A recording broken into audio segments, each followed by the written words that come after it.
Kapolri Jenderal Listio Sigit Prabowo melepas 1.575 buruh yang mengalami pemutusan hubungan kerja ke lapangan kerja yang baru.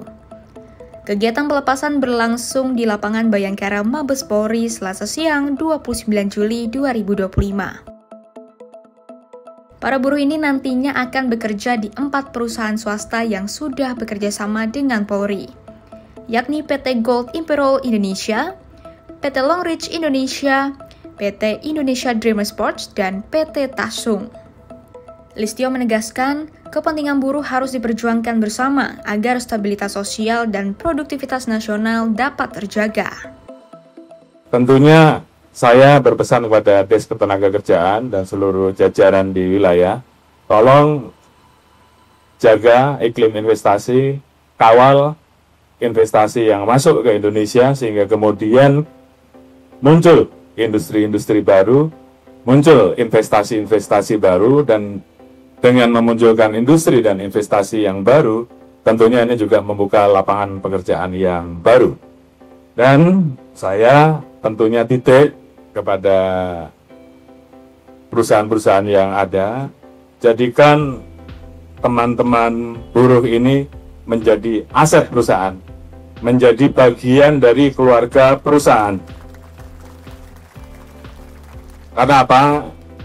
Dengan menjadikan teman-teman buruh menjadi aset dan keluarga, saya yakin bahwa buruh Indonesia akan bekerja lebih produktif dan tidak hanya skala nasional, tapi buruh Indonesia memiliki kemampuan produktif dan memiliki daya saing global.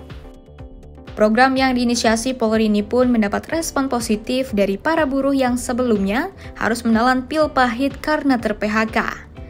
Salah satu buruh asal Bogor, Reza, mengungkapkan ia merasa sangat terbantu karena bisa mendapat pekerjaan kembali usai menganggur akibat PHK beberapa waktu lalu.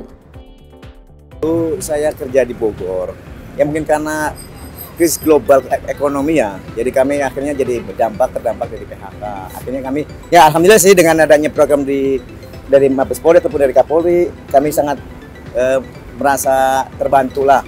Kalau untuk saat ini karena masih dalam proses pengembangan atau pembangunan ya, mungkin fasilitas belum dibikin, tapi wacana mungkin ada mes. Ya intinya di situ tidak ada sistem kontrak, semua itu karyawan tetap semuanya. Itu keuntungan dari saya kerja di PT baru ya, di PT Gold Indonesia.